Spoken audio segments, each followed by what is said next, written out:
waiting patiently. You guys know the doc, of course. Detroit Lions on Sports Illustrated, as always, brought to you guys by BetUS. Let's welcome to the show, the one, the only. Joins us every Wednesday, but today it's on Thursday because of Christmas. Let's bring in Mr. Maakaron, the doc.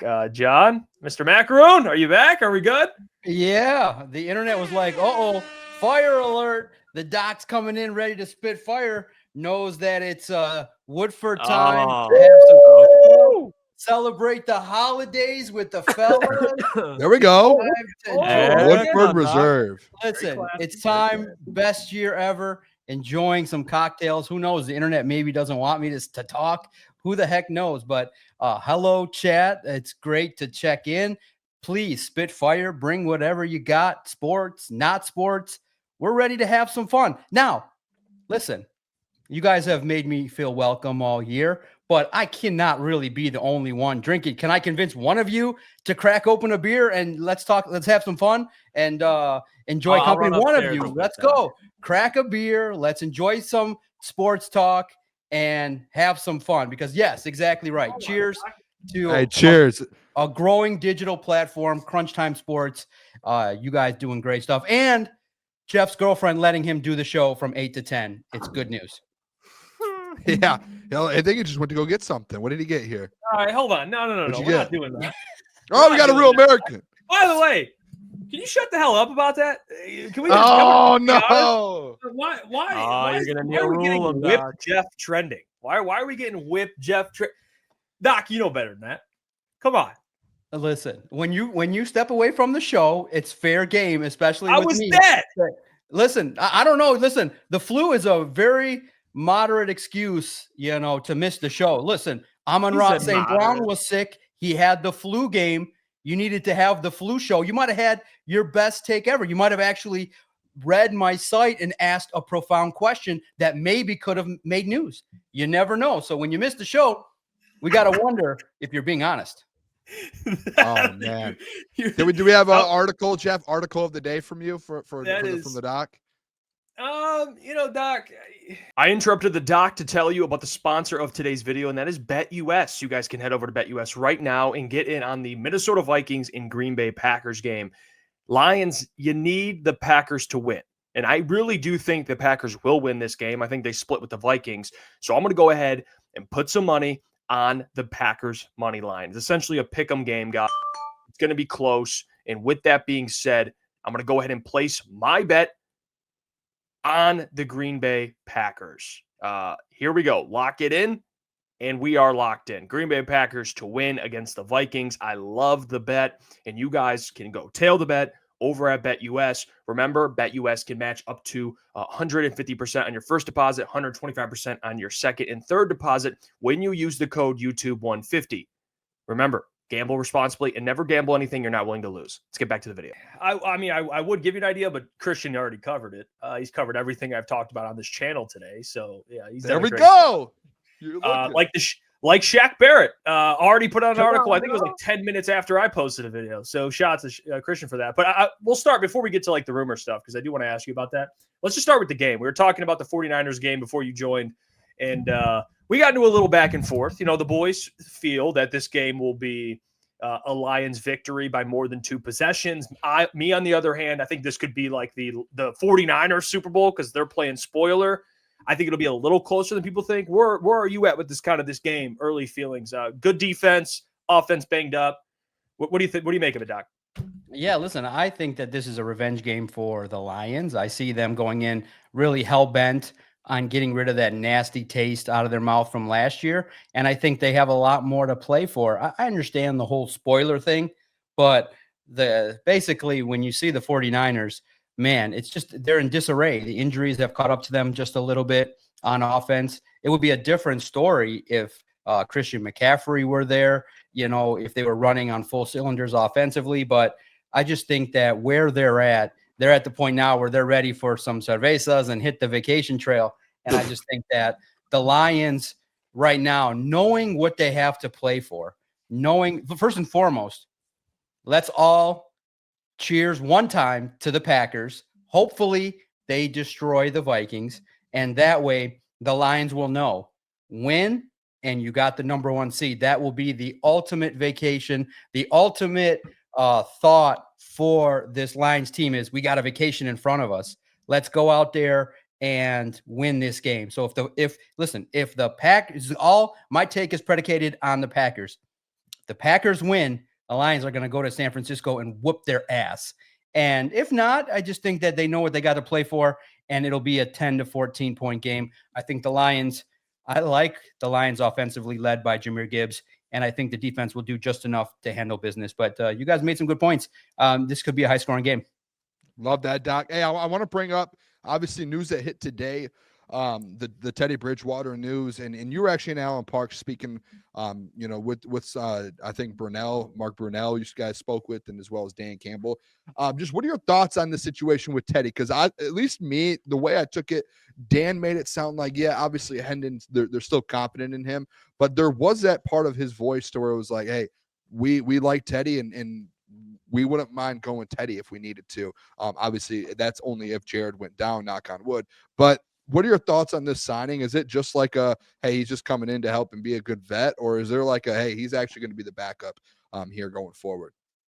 Well, look, optics matter. And so Dan tried to put out the fire. But here's how anybody would naturally look at it. Like, okay, Hendon Hooker didn't do enough all year to be that guy, to stamp his position, that no matter what, if something happens to Jared Goff, that he's the guy? Clearly not. And look, experience does matter. So it's not all that much of a knock on Hendon Hooker. I just think that, as a competitor, if it were me in Hendon Hooker's spot, I would be upset. I'd be like, man, the organization doesn't trust me. They don't think I'm the guy if something happens. Yeah, look, Teddy Bridgewater is a fine individual, but he spent the last 16, 17 weeks coaching. He hasn't been in the fire with these guys. Now he comes in. Look, he's a great vet, great presence in the room. He'll teach, but I always look at it like Teddy Bridgewater spent all of 23 teaching Hendon and motivating and mentoring JMO. So it has the feel of like, hey, Dan Campbell wants to rest easier, knowing that, okay, this is our shot to win the Super Bowl. If something happens to Jared Goff, coaches will always lean on experience. That's how it goes. That's just the way coaches are. They tend to want to have somebody that's been through the fire, that understands things. But at the same token, who's to say that if Jared Goff does have a series where, he has to miss or just a couple snaps, maybe you have Hendon Hooker go in there. But I do think you can read into it. I do think that Hendon Hooker has not done enough to firmly cement himself as the backup. I think he is QB2 on the depth chart, but the question mark will remain, who will go into the football game when that time comes. So just wait. When the playoffs come, I will ask that direct question. Who's on the depth chart number 2? Is it Teddy or is it Hendon Hooker? Because right now it's damage control. It's like, hey, controlling the narrative, spinning it a little bit that, hey, this is great. We have somebody that wants to be here. But at the same token, it does have a lot of serious ramifications regarding, hey, if something happens to Jared Goff, and we all hope it doesn't, who's going into the game? Right now, we don't know. But I think right now, Hendon Hooker is the leader in the clubhouse, but Bridgewater, depending on what he does over the next couple weeks, you never know how fast he acclimates, gets his legs under him, and how much comfortableness the coaches would have to put him in the game. I'm curious if the Lions do clinch as well. Another byproduct will be, does Jared Goff get rest against the Vikings? Do they play half and half, Hooker or Teddy Bridgewater, who gets to start? So a lot of interesting stuff could happen if the Lions clinch. And that's why I'm hoping that's the biggest news to start the year would be if the Lions clinch the number 1 seed. I'll be happy because that means the only travel for me will be to the Super Bowl, and all roads lead to Detroit. And I think that number 1 seed almost punches the ticket for the Lions for the Super Bowl. Yeah, I agree with you there, Doc. And something that was kind of surprising, I think, to some people, I think if you look back at prior games, you look at Jahmyr Gibbs in that first half, he almost had 20-plus touches. And when you look at games prior, when it was just Jahmyr Gibbs, no David Montgomery, he's had 30-plus touches in all of those. Given what you just said, the playoffs are coming up. You have a big week next week against the Minnesota Vikings. Do you think we're going to see that same workload from Gibbs this Monday? Or do you think they might bring it down a little bit, knowing that they can still get whatever they want through the air? Listen, Jahmyr's your best option. Look, he's a young running back. That's why the benefit of taking somebody at that spot, you use him to the best of his ability. I think he can be a true back. Yeah, I do think that maybe 20 carries and a half is maybe not exactly what you want to be. But look, man, he's an engine and he's a Ferrari, and you want to rev that thing up. You want to see what he's got in the passing game, giving him the football. Every chance he gets to touch the football can be an explosive play. I love what Jahmyr Gibbs brings to this football team. I think that, clearly nobody wants David Montgomery to get hurt, but it can be a blessing in disguise because Jahmyr Gibbs is truly emerging into the Alvin Kamara role that everybody wants him to be. He's confident, and you can see he's a little bit stronger. Like he's shedding some tackles. He bounces off defenders, and he's got the confidence. I mean, dancing in the end zone twice and really confident. He lets it all hang out, lets it all fly. He's a perfect example of why more and more people are confident in that. Man, look at that offense with Jahmyr Gibbs. You can hand him the football, and if the offensive line blocks and performs up to capabilities, he can get a minimum 4 yards a clip, and he can be explosive. So I don't have a problem with using a young running back. He can rest all throughout the offseason. That's what you're supposed to do. It's unfortunate, but in the end, it's not something that's really spoken out loud, but the idea is you run running backs until their treads all fall off, and then you go get another one. That's just the way you're supposed to do it. That's why some running backs like Derrick Henry and some vets are kind of bringing back the adage of keep Saquon Barkley, who I had on my fantasy team.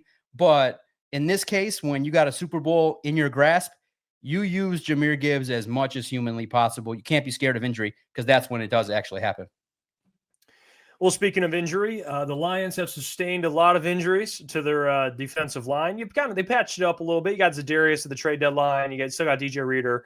Of course, El Muhammad making some plays. Josh is back. Levi's back. But what do you make? I know, again, and people can read it on Detroit Lions on Sports Illustrated. Christian kind of broke it down really well. And I talked about it today, the Shaq Barrett possibility. Where are you at with it, Doc? You like it? Do you think the Lions should be kind of scavenging for pass rush help, or you think they'll be okay with who they have in the building and just kind of avoid that situation? Where are you at with Shaq Barrett? Yeah, no, look, I don't know if he exactly fits based on his body type regarding what the Lions are looking for. He hasn't played all year, so, that means probably just for the playoffs. But first and foremost, I do think he'll clear waivers because it would make no sense. I don't know if teams are doing the whole blocking thing. The situation is, for those that didn't read the story, if a team claims him, he can't play this year. So if he goes unclaimed, he has the right to sign anywhere. I do think that I saw, I don't know if it's real or not. I didn't get a chance to browse. I think he mentioned in an interview recently or a while back in a national interview that he only wanted to go to 2 teams, and the Buccaneers were one of them. So I'm curious to see what he wants to do. But to me, I like the Lions and what they brought to the table so far in regards to Levi and Josh continuing to develop, DJ Reader doing his thing, Pat O'Connor, continuing to develop. And then you got Za'Darius Smith. And then you got the 2 unknowns that potentially you got to figure out what they still have to develop in Miles Adams and Jonah Williams. So will they go out and get a 32-year-old, linebacker? I'm curious to see if that will be the case. But I do notice, people are still clamoring for pressure. You didn't get a whole heck of a lot against the Bears when Caleb Williams had been sacked over 50 times and he was able to evade and elude. But I do think that the Lions can continue in the next month to figure out ways where, hey, if they're not going to collapse the pocket, maybe to give up yards but not give up touchdowns. So we'll see if he's a fit. I just don't think he's going to end up here. I just think that the acclimation process might end up being too long, but we'll see based on what's on the Lions practice squad and what's on the roster. I think that they're going to, I'm not sure if they're going to continue to make additions at this point in the season off of guys that haven't played this year. I just think that it's a unique situation for guys like Teddy Bridgewater, Shaq Barrett that are chasing rings that are sitting out significant periods of time. Maybe, if you add them, you have situational downs where you need them. But I like the fact that Alex Anzalone and you still have so many guys that are coming back too that are going to take up spots. Anzalone, Jalen Reeves-Maybin, Ennis Rakestraw. So you got some guys that are potentially going to hit this roster too that need spots. Yeah, Doc, you just mentioned, I was just about to ask you about the IR guys. Can you kind of, and I'm honest answer here because I know there's with Anzo and obviously Germ, Khalif, and like Carlton Davis. Can you just kind of speak to the people a little bit on who you think genuinely will come back, make an impact? Because we've had the conversations over the last couple of weeks to Carlton Davis saying that I don't think it's realistic for him to come back with having his, jaw wired shut. Can you just kind of lay that out for the people on who over the next 3 or 4 weeks before the playoffs, who's going to get brought back and who can actually have an impact on a playoff run here for the Lions? Yeah, look, and again, a lot of it's going to be predicated on what happens in week 17. What happens? If you're desperate and you have to win, there's a good chance I think Anceloni could potentially suit up against the Vikings. But I think realistic, I do think Jalen Reeves-Maybin, Ennis Rakestraw, Alex Anceloni have a chance to come back. Carlton Davis, I think, is a long shot. David Montgomery, I think, is realistic to come back for the divisional round or the first round that the Lions appear in. So that's good. Those are 4 key guys. Anybody that can return off of IR, off of the 22 guys, it's unbelievable, the sheer number of players. But there's a chance they're getting healthier, maybe at the right time for the playoff push, at least on defense, if you can get some contributors back. And David Montgomery is just an added weapon. It's just so tough with the injuries. But, man, it's one of those deals where I'm excited to see what spark they bring this football team, because it's I'm sure they hear the outside noise that the Lions don't play defense anymore, that they can't win with this defense. And I do think that they want to shut up all the haters that think this defense is now over because of the fact that there's all these injuries. They've done okay. They haven't been clearly the same, but when you have an offense like that, maybe they don't need a defense to just need them to hold on, weather the storm, so the offense can kick it into gear. Doc, you brought up shutting up the haters. The defense needs to try to do that, but somebody that already has, and you can't even doubt him at this point, is Jameson Williams. When you look at what he's done over the course of this season, earlier on there was the game against the Cardinals where he didn't have a catch. He had the 1 catch in Minnesota, but over the last couple games, I mean, it's been a long time since he's had a game under 3 catches. So he's been a focal point of this offense. When you see that he has 880 yards with 2 games left, he could very well reach 1,000 yards and it'd be on like 55 catches, which is fucking insane. When you look at JMO, after this season, what is just your outlook? What do you think we can expect for the player that Jameson Williams has shown and he will continue to be? Yeah, no doubt about it. Real fast. Maybe, some people want Brad Holmes to take the easy way out and go back and get David Long, but he didn't pass a physical for the Titans. So I think his days are numbered potentially here in Motown. No longer coming back. Quan Alexander let go, potentially will come back on the practice squad. So I just think no easy way out for Brad Holmes to try and find ways to be able to maneuver this roster. So that defense, interesting to see if Quan Alexander does clear waivers. But David Long, I think his days probably short-lived in Motown, will not see the field again this year for Detroit. But we'll see. We'll see what ends up happening. Now, to J-Mo, listen, cheers to him, because he did what clearly Dan Campbell set out for him to do, which is become the number 2 receiver, be reliable, be somebody that they can trust to make plays. Now, once he gets rid of the whole need for attention diva wideout thing that you kind of have to have, I know, I get it. It was a weak penalty, but hey, Dan Campbell addressed it publicly, which was great. And he said it on the radio directly into the microphone. Hey, I had to chew his ass out because I don't want that to be able to, I don't want that. Like, make the plays, act like you've been there before, dance in the end zone. Don't spin a football on the sideline of your opponent. That's just literally taunting the officials. And clearly, you guys are seeing it. Brian Branch, the Lions are getting the attention of the officials for being that team. So don't give them any reason to throw a flag against you. Luckily that he handled it well, and it's picked up, his spirits, and he was able to really, that's what's good about J-Mo, is he can handle coaching. You went to Alabama, so getting yelled at is no big deal. That's just a day that ends in Y at Alabama. You get yelled at all day long. So that's not going to affect Jameson Williams. So I just think that he's done the job. And I just think that if you checked out the latest Lone Wolves podcast, I said it. Jameson Williams is the X factor in the playoffs. If he's the deep threat, if he's the Robert Woods, if he's the deep threat connection with Jared Goff into the postseason, Lions offense is unstoppable, because it's just impossible to try and defend him. It's just nearly, if you can get the right matchup, then you got Amon-Ra St. Brown underneath, you got the running game. If you get that explosive option to then, back off the defense, forget about it. The Lions are going to pick apart every single opponent. So Jameson Williams is an X factor. If he's on his game, making catches, involved in the game, my argument now today to you guys is give the rock more to JMO. You'll be okay. That offense will shine. And cheers to that, because all players can do is make it super hard for general managers to figure out how to pay him. And hey, he respects his mom. He is somebody that says, hey, it's my mom's birthday. I got to show out and I got to do the thing. And that was probably the catch and toss of the year, with Goff launching at 55 air yards. Beautiful toss to Jameson Williams. So right here, right now, Jameson the man. And if he starts to heat up going into the last month of the season, into the playoffs, nobody's stopping the Lions offense. Well, as we stand right now, Lions and Vikings are tied for the same record. And I know, and people can read more about like the actual statistics and the actual percentages on Detroit Lions on Sports Illustrated, but just your opinion, the matchup this weekend, huge matchup. Obviously, if the Vikings beat the Packers and the Lions win, we're talking about a season finale for everything, for it all. What do you make of the Packers-Vikings matchup now, Doc, and kind of your confidence level that the Vikings do drop one this weekend? Or do you think this is something that they could carry over to the end of the year? Yeah, I can't wait to see it. 4:25 Sunday. That's where I'll be watching.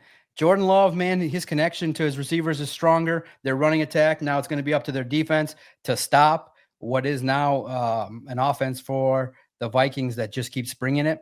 Justin Jefferson, Addison, you just got to, like everybody else, you got to find ways to force Sam Darnold into making mistakes. I think that's going to happen. I think the Packers bring their A game. They understand what's at stake, and I think it's going to be a battle down to the wire. I do think that, in these games when there's a close matchup, it's going to really be predicated on who plays better, who limits the turnovers at the quarterback spot.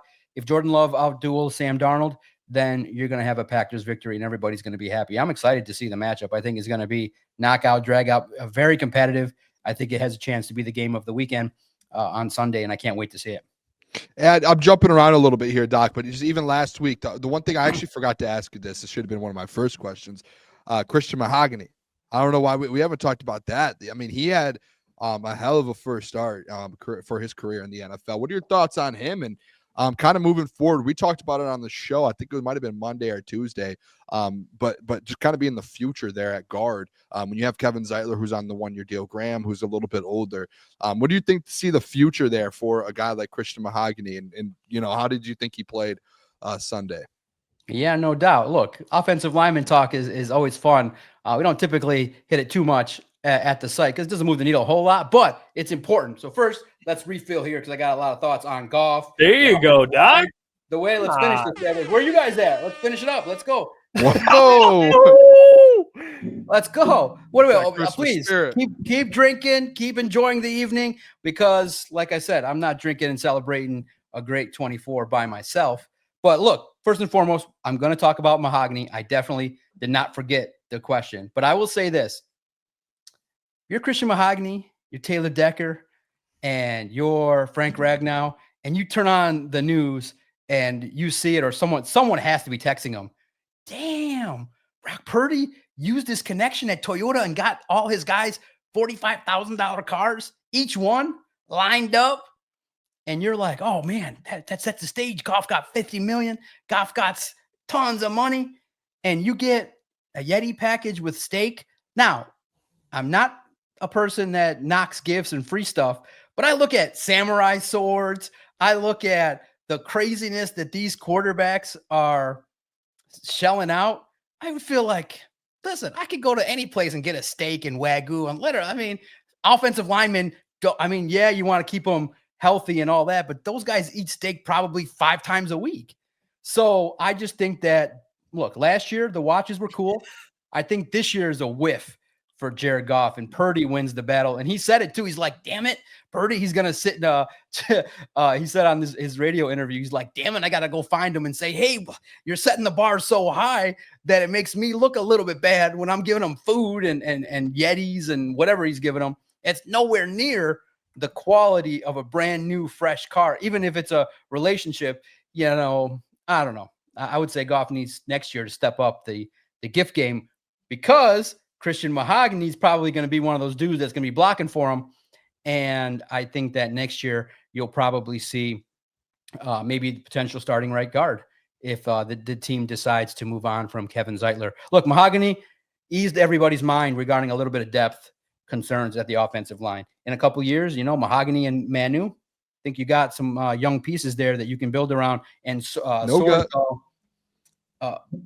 okay, the chat noticed. Okay, you Detroit sports team, you just completely Whoa. yeah, I have a cold sore, and no, I do not engage in that particular activity.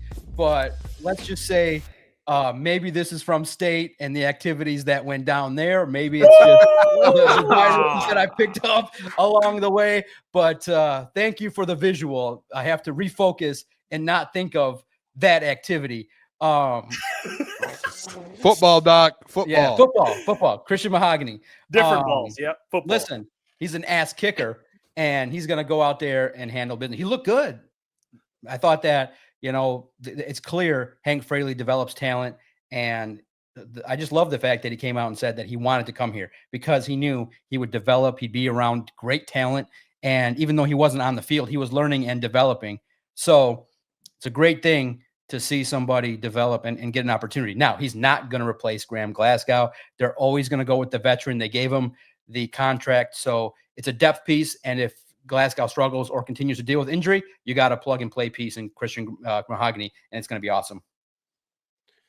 And just kind of when you look at last week's game, kind of going back to the running backs here, Doc, what do you think is going to be like the established RB2 going forward without David Montgomery? Because we all thought that it was going to be Craig Reynolds, like without a doubt, but then you see Jamar Jefferson get involved a little bit more than we thought. So what do you think going into the playoffs and just the rest of the regular season? Who's going to be that RB2 going forward? Who's going to be RB2 going forward? Look, Gibbs, number one, clearly.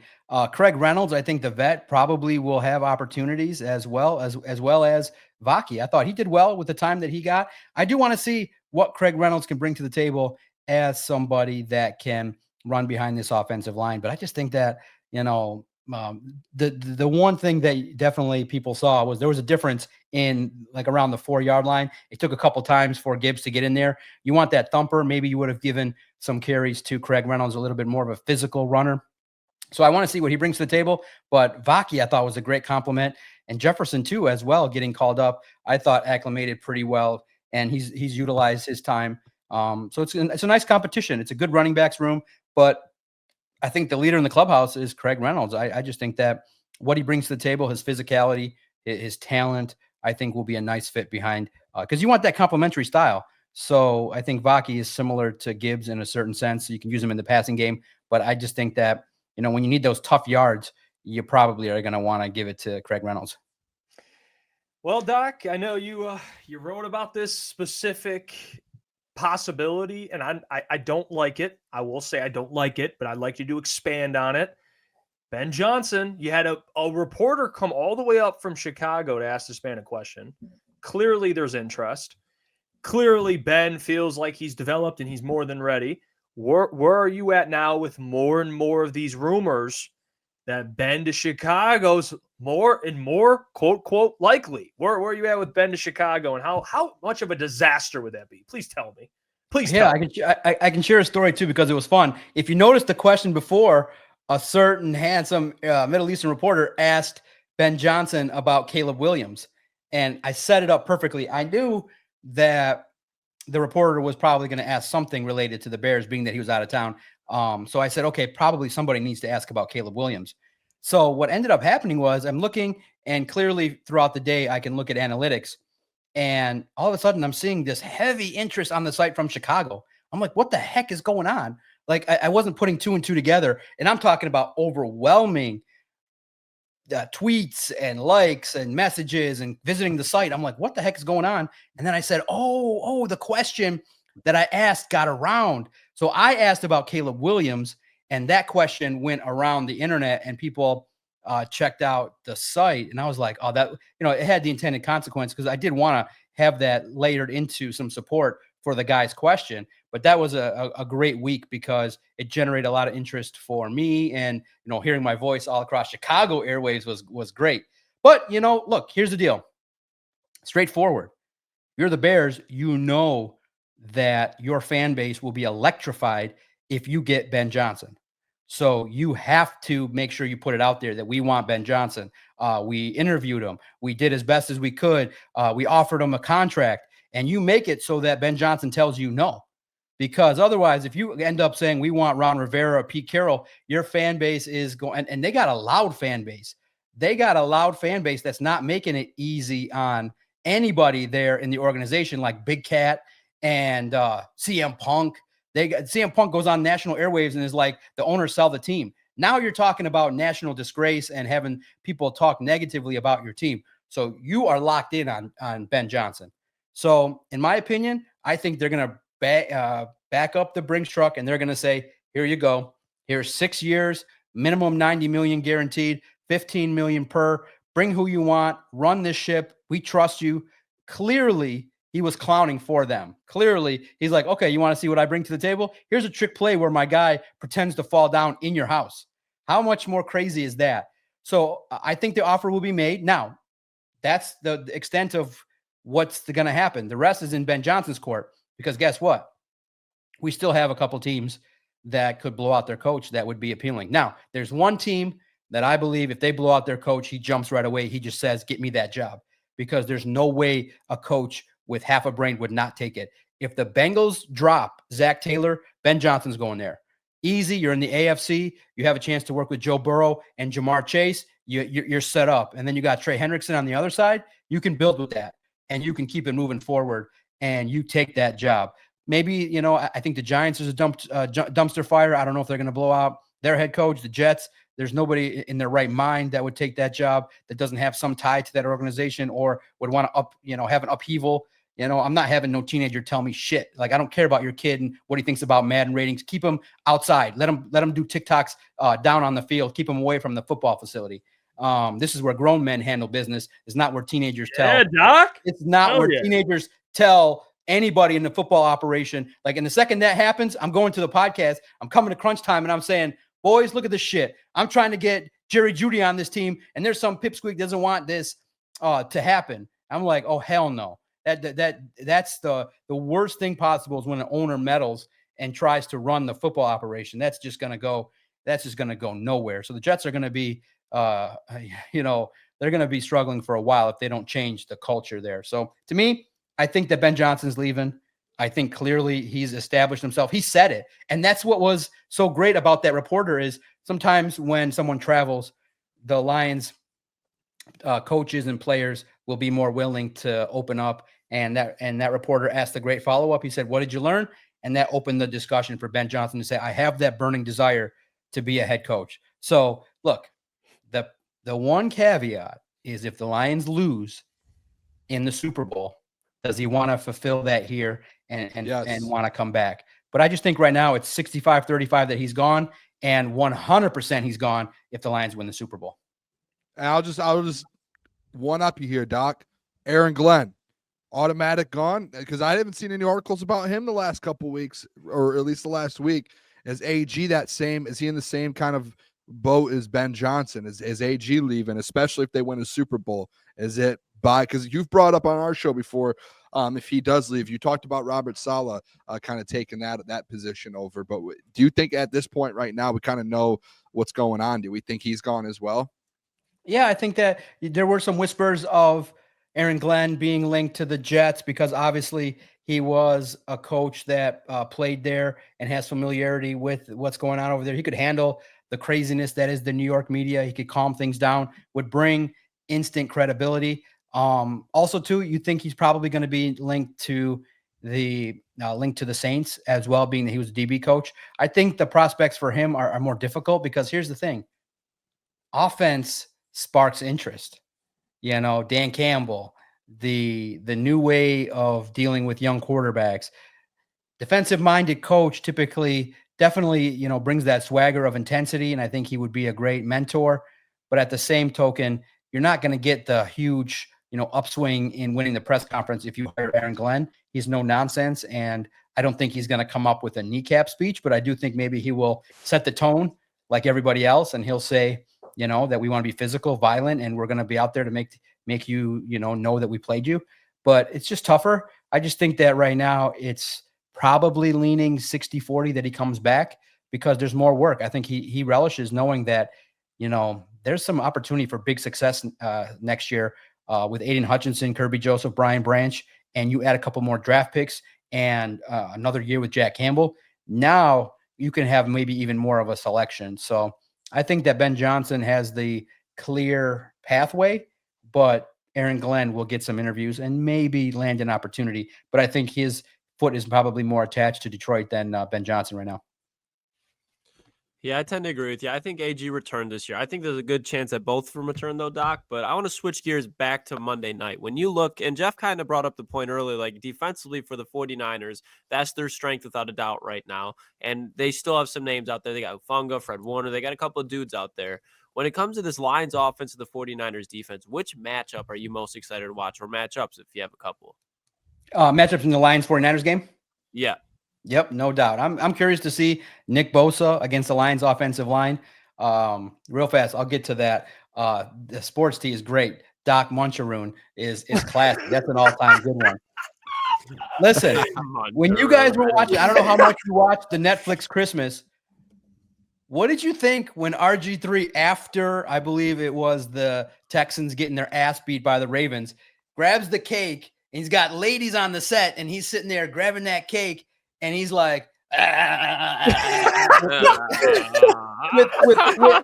with ladies on the set. I'm like, has no fear at all because you're going to be an instant meme. I can't stop. Like, okay, the internet, please stop sharing RG3 and that croissant. It like gets it's the worst. Yeah. Every time he does something wild or says something, there's 40 people posting the picture of him in that croissant, and I get distracted. So please, internet, enough with RG3 and the cake, and I get it. Feel free, if you feel the need to keep calling me Doc Muncharoon, that's very funny. I tried to get the Val tracks, but I said, you know what? I'm a man. I can handle it, but that is very funny in regards to what you're observing on your screen. But look, in the end, I think it's a battle wound. It adds a little toughness and battle wound. Ruggedness sure. to the facial hair. It's a battle wound, all right, Doc. Make sure you wash that cup, Doc. That's right. That's right. Yeah, don't drink after me. The cold sore that rocked the internet during this interview. Two things. I want to see Nick Bosa and how the Lions offensive line handles him. I think the Lions offensive line will protect Jared Goff. And I do want to see the secondary of the 49ers and how they try to match J-Mo and Amon-Ra St. Brown. Do they try and do the things they did last year a little bit? Is it going to be one of those deals where who on the offense is going to get some attention? I think that this game, who's going to blow up? I think it's going to be probably J-Mo and Sam Laporta. I think there's a chance that when when Ben Johnson opens up the defense a little bit with the run game, there'll be some more space for Sam Laporta to cook and get right and really prove that it's not George Kittle that's the best tight end in the game. It's Sam Laporta is up there too, because he's had an up and down year, but he kind of got a nice little spark with that touchdown and the trick play. And I think he'll continue some momentum going into the postseason. Sorry, Doc. I'm just thinking of the memes you're going to get with the RG3. Did he live? Yeah, that's good. Keep him coming. Keep him coming. That's right. A meme for the Doc right there. Did he live? Doc Muncharoon, you guys bring it. That's what we do here, and bring it all the way. It's awesome. That's why we love you, man of the people, Doc. Let me get your score prediction, Doc. You ain't leaving without one. How do you think it's going to go on Monday? Yeah, I think I'm hoping Packers win. I think that the Packers will give the Lions what they're looking for, and then the Lions are going to go out there and they're going to destroy the 49ers. I think 38-24, Lions win by 14 points. They go out there, they avenge the loss, and it's one of those deals where we get to celebrate number one seed. Everyone gets excited for the $700 tickets to come to watch Ford Field, come to Ford Field to watch the postseason, and it'll be an opportunity. I can't wait to see how the playoffs shake out. I can't wait to see who the Lions match up. Is it the Bucks? Is it the Commanders? Do they end up facing the Eagles in the NFC Championship game? I can't wait to see it. And it's going to be a fun time. Lions win, and they get the number 1 seed, and we all celebrate. So we've actually, before we leave, we got 2 questions here that I love. These are good questions for you. Derek Lash, appreciate the 5 gifted, by the way. Derek Lash, 5 gifted Crunch Time memberships. But he says, Doc, does DC dial it back moving forward, or does he stay the course and play the game the way he always has? Live by the sword, die by the sword. Yeah, I think that you have to blitz. You have to generate pressure somehow. Brock Purdy, maybe you're more calculated, and you maybe see how the game flows out a little bit in regards to his chemistry with the receivers early on. Because I think he means fourth down, going for it on fourth down. I think that's okay. Yep. So Aaron Glenn, and then Dan Campbell. Does he be aggressive? He doesn't stop. No way. Okay. And Yeah, Campbell stop being aggressive? Absolutely not. I just think that he's pedal to the metal. He knows what's up, and I just think that Aaron Glenn will blitz, and Dan Campbell will continue at certain points to want to go for it. I know it's tough. I just hope he doesn't do it on his side of the field. Most of the time that's kind of where you feel like, and you did have some conversions that you tried that did not end up being executed against the Bears. But no, Dan Campbell is not going to change for anybody. He's going to go pedal to the metal. I just wonder how Aaron Glenn's going to handle how much he blitzes. This question is actually, I'm curious about this one too. So with only 5 IR returns available, do they hold one for Hutch? That's $1 million question, right? Everyone asks me, that's what the number one thing they ask me at Christmas. Do you really believe Hutchinson will come back? Man, that's a tough one. That really is a good question. Do they hold one for Aiden Hutchinson? I think they would.